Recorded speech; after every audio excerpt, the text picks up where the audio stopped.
आप सभी का आज की इस क्लास में स्वागत है। आज हम सीखेंगे प्रश्नावली 2.1 का 8वां प्रश्न।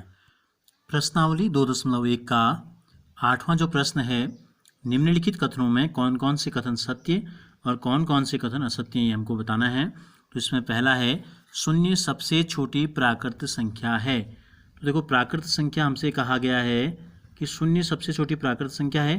तो हम देखते हैं कि प्राकृत संख्या कौन सी थी। कल हमने आपको बताया था कहाँ से शुरू होती है प्राकृत संख्या। शुरू होती है 1 2 3 4, ये शुरू होती हैं। तो देखिए, सबसे छोटी प्राकृत संख्या कहाँ से शुरू हो रही है? 1 से। तो ये क्या कहता है? कथन कहता है शून्य सबसे छोटी प्राकृत संख्या है। तो इसका मतलब कथन क्या है?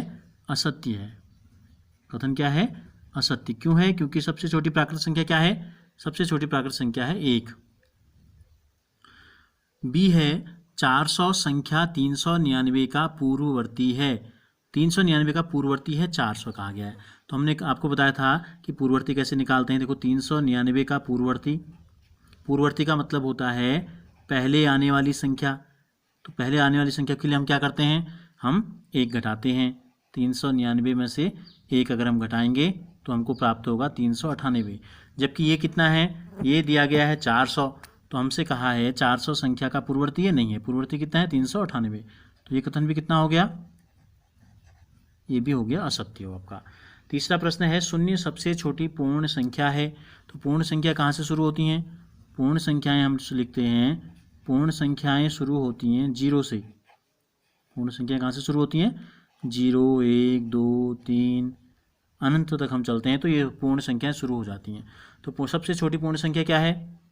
कहाँ से शुरू हो रही? 0। तो सबसे छोटी क्या है? 0 है। तो ये क्या कह रहा है? शून्य सबसे छोटी पूर्ण संख्या है।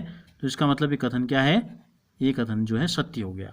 फिर पूछा है डी में 600 संख्या 599 का परवर्ती है। परवर्ती का मतलब है बाद में आने वाली संख्या। तो 599 का परवर्ती है या नहीं, ये जांच करते हैं। तो वो परवर्ती निकालने के लिए हमने आपको बताया था क्या करते हैं? +1 करते हैं। 9 में 1 जोड़ा 10, तो ये आ गया 600। यहाँ क्या है? 600। तो यानी कि क्या कह रहा है? इसका मतलब ये है कि कथन जो है सत्य है।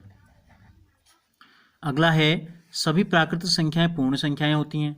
सभी प्राकृत संख्याएं जो होती हैं पूर्ण संख्याएं होती हैं। अभी हमने आपको बताया कि प्राकृत संख्याएं क्या हैं और पूर्ण संख्याएं क्या हैं। तो देखो, प्राकृत संख्याएं शुरू हुई थी 1 2 3 4 ये, और पूर्ण संख्याएं शुरू हुई थी 1 0 से, ये अनंत तक चलती रहेंगी। तो अब देखो, मिला के देखते हैं कि सभी प्राकृत संख्याएं, जितनी भी प्राकृत संख्याएं हैं वो सब पूर्ण संख्याएं हैं या नहीं है। एक क्या है? पूर्ण संख्या है। 2 भी क्या है? पूर्ण संख्या है। 3 भी क्या है? पूर्ण संख्या। 4 भी क्या है? पूर्ण संख्या। तो इसके बाद आने वाली सभी प्राकृत संख्याएं क्या होंगी? पूर्ण संख्या होंगी। तो इसका मतलब ये कथन जो है सत्य है। सभी प्राकृत संख्याएं पूर्ण संख्याएं हैं, हमने ये देख लिया। ये कथन भी हो गया सत्य। सभी पूर्ण संख्याएं प्राकृत होती हैं, इसका उल्टा है सभी पूर्ण संख्याएं। तो देखो, 0 प्राकृत है या नहीं है? नहीं है। 1 0 के बाद की तो सभी हैं प्राकृत, लेकिन 0 नहीं है। तो ये कथन क्या हो गया? ये कथन हो गया असत्य, क्योंकि ये कहता है जितनी भी पूर्ण संख्याएं हैं वो प्राकृत भी हैं। जबकि हमने देखा कि 0 पूर्ण है लेकिन प्राकृत नहीं है। तो कथन क्या हो गया? असत्य हो गया। इसके बाद 2 अंकों की पूर्ण संख्या का पूर्ववर्ती 1 अंक की संख्या कभी नहीं हो सकती। 2 अंकों से पहले, पूर्ववर्ती का मतलब है पहले। तो 2 अंकों की पूर्ण संख्या, 2 अंकों की पूर्ण संख्या जैसे हम लेते हैं, कहाँ से शुरू होती हैं? शुरू होती हैं 10 से।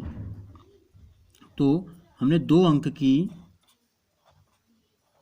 प्रथम पूर्ण संख्या ले ली। क्या है? प्रथम पूर्ण संख्या। 2 अंक की संख्या शुरू होती है 10 से। अब देखो, 10 का पूर्ववर्ती निकालते हैं। 10 का पूर्ववर्ती निकालते हैं तो कितना आएगा? क्या करते हैं? पूर्ववर्ती निकालने के लिए 1 कम करते हैं। कितना आया? 9। तो 9 में कितने अंक हैं? 9 में केवल 1 अंक है।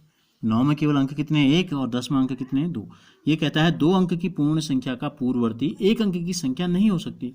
जबकि हमने देखा 2 अंक की संख्या का पूर्ववर्ती क्या आ गया? 1 अंक की संख्या आ गया। तो इसका मतलब ये जो कथन है ये कथन असत्य है। ये कथन क्या है? ये कथन भी हो गया हमारा असत्य हो गया। एच में पूछा है एक सबसे छोटी पूर्ण संख्या है। तो पूर्ण संख्या भी मैं बताते हुए आ रहा हूँ आपको। फिर हम देख लेते हैं पूर्ण संख्याएं क्या हैं। देखो, कहाँ से शुरू हो रही हैं? 0 से। 0 1 2 3 4 ये होती पूर्ण संख्याएं।